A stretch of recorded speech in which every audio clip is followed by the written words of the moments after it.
What does Sean Combs' childhood, his rise to fame, his business practices, and relationships all have in common? Now, the new Netflix documentary, Sean Combs: The Reckoning, it makes it painfully clear that there's been a cycle of trauma, ego, and power that's been going on for decades. And today, as a therapist, I want to unpack how unhealed wounds, unchecked power, and a culture of silence can shape a person into who harms emotionally, financially, and sexually. What's going on, y'all? My name is Terrence Stewart. I'm a licensed therapist. I'm going to be breaking down Sean Combs: The Reckoning from a therapist's perspective. Now, Sean Combs, he grew up trying to understand what masculinity was without a father to have him role model what masculinity was, because his dad was shot and killed when he was very, very young. Now, later, Sean learned that his dad was like drug dealer, he was a gangster, and he seemed to latch on to that identity, almost like he was trying to become a man that he never even knew. From a therapist's perspective, this looks like a child trying to repair a fatherhood wound by embodying the traits which he believed represented his father. Now, his mother also played a major role in shaping his early identity, because in the documentary it highlighted how she used to throw these parties at their house. She even had a dance floor in the living room. She dressed up Sean to be flashy, had these fur coats on as a child. Now, when you consider the child development stages and growing up in these high energy performative environments, it can take a child association with attention, performance, and being flashy with a lot of value and having that consider being part of their identity. Now, even watching the documentary now, I can see how Diddy got into the partying and like how he just thought life was just this big party and all these things, because he was groomed in that way, right? Like, we know Diddy as throwing these crazy parties, even though we didn't necessarily know probably what was going behind the scenes, but he was always known for his parties and how he threw these wild parties. Now, also, we learned in the documentary that Sean was bullied and he was left to fend for himself. And that likely planted a core belief into his psyche where now he would never let anyone mess with him again. Now, this belief at a young age can turn easily into aggression. It can turn into dominance. It could turn into a deep fear of losing control, even as an adult, because the things you experience as a child can be really deep rooted into your core beliefs as an adult, especially if it's not healed, especially if it's not worked on, and especially if it's not addressed at an early age. Now, Sean, he rose to career. He had a lot of fame, but it also came with a lot of power dynamics. Now, Sean Combs did not want anyone around him to become bigger than him. He guarded his power closely, and we've seen this throughout the documentary. We've seen this throughout his career, how he treated other people. But it wasn't just within his career. It's one thing to want to be on top and want to be the best, but he took it to a whole nother level. I also learned a little bit more about the East Coast and West Coast beef and how it wasn't just an East Coast and West Coast beef. It was actually a war against the labels. Now, we know the controversy that happened between Biggie and Tupac, but it was really between Sean Combs and Suge Knight. Now, some speculate and feel that Diddy had a lot of responsibility with the death between Biggie and Pac, and how his input on things had manipulated other people to feel a certain way where they needed to have Biggie and Tupac killed.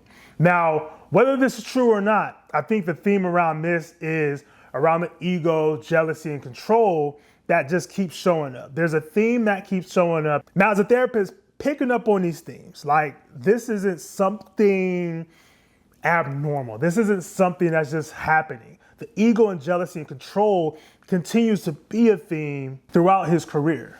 Now, as a fan of hip hop, I remember the Bad Boy era, like, legendary. It's kind of hard to say, especially with all these things going on with Diddy and all these things, but that run in that era is part of hip hop. It's the music itself shifted hip hop in the way that where you got a lot of artists come in and put out a lot of classics, a lot of hits in the 90s, early 2000s. But psychologically, a rise like that can distort your sense of self.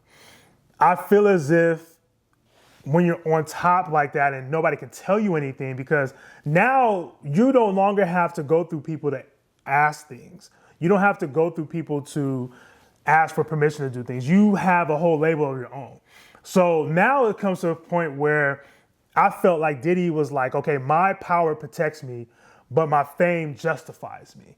Like, I am this person that is of such caliber, but also a lot of stuff I can do can be justified because who's going to tell me what to do? Another highlight of this film was the financial control and how Sean kept people financially dependent on him through either these weird, crazy contracts, manipulation, or even fear of losing out on opportunity, because it's not like 2025.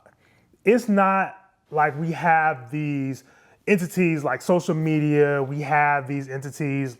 You can upload your own music on different platforms.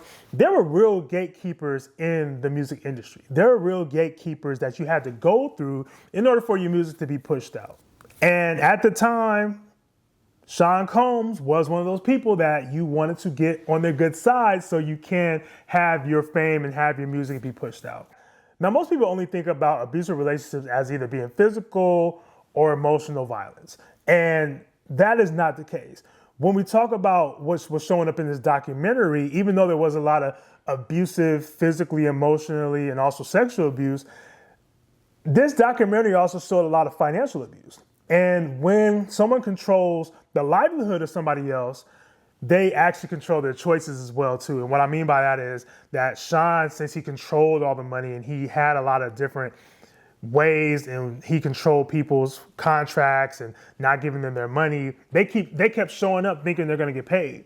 Like they're going to get paid one day. And that was just a huge part of being very manipulative and being in these abusive cycles, especially when it comes to finances with the artists. Now, Cassie's experience was a catalyst that set off this entire public reckoning. Now, the documentary revealed that she endured a lot of physical, sexual, emotional, and financial abuse just over the years.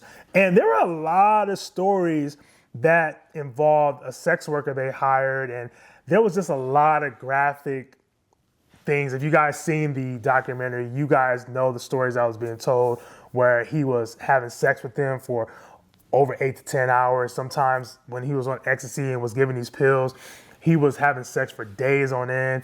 And he was doing all these eerie things with the body fluids, like drinking it and playing with it. Like it was just some interesting stuff.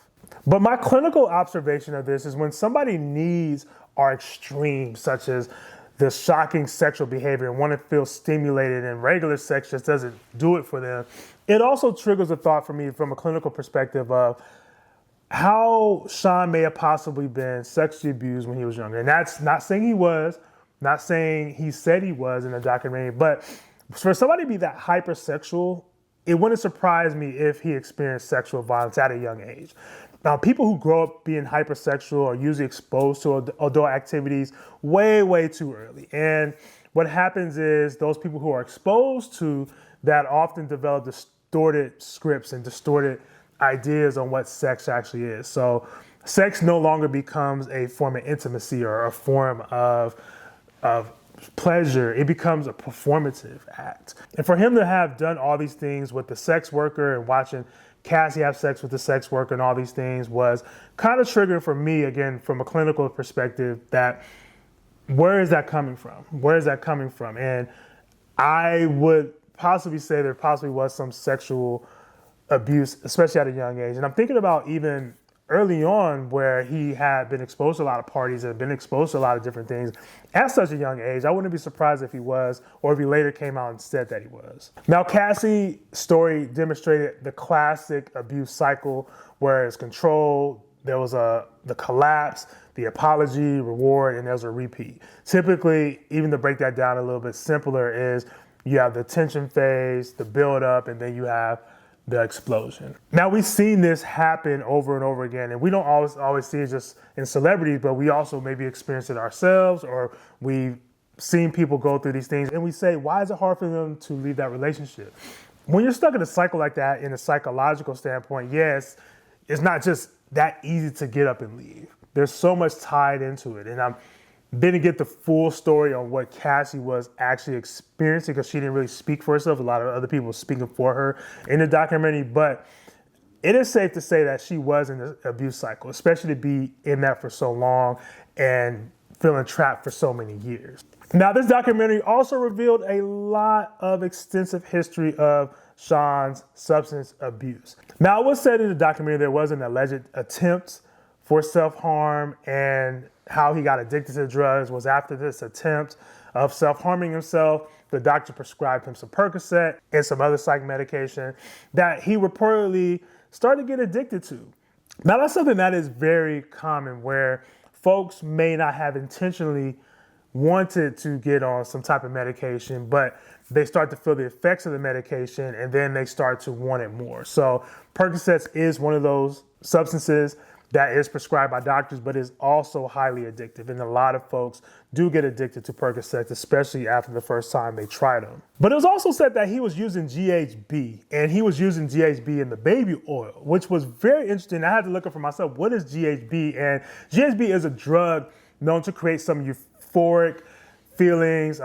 It gives folks, I guess, a seductive type of state, and is pretty much basically a date rape substance. And hearing that mixed with the baby oil was very alarming, because we had this joke of, okay, well, he has baby oil, he's using baby oil to have sex, things of that nature. But for him to implement that GHB into the baby oil, which was reported in the documentary, that is super alarming. And I think that takes things to another level, to where you may be thinking, if you're with him, you're, oh, he has baby oil, I'm just rubbing it on, he's just rubbing baby oil on me, or whatever it is, and you become high, and you didn't take no drink, you didn't take no pills, you didn't take nothing, and you become in this state of mind, that's super alarming.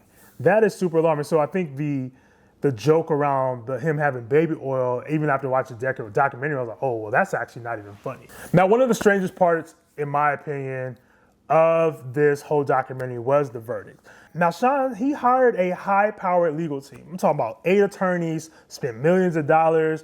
Now, what stood out to me the most wasn't even the lawyers, for real. It was the aggressive PR team and the campaigns that was actually ran. Now, I mean, campaigns isn't like a political campaign, but there was people on Sean's PR team that went into the courtroom, would post things and like kind of manipulate the narrative of what's going on in court versus like public opinion, so that everybody could kind of corral and say he's not innocent.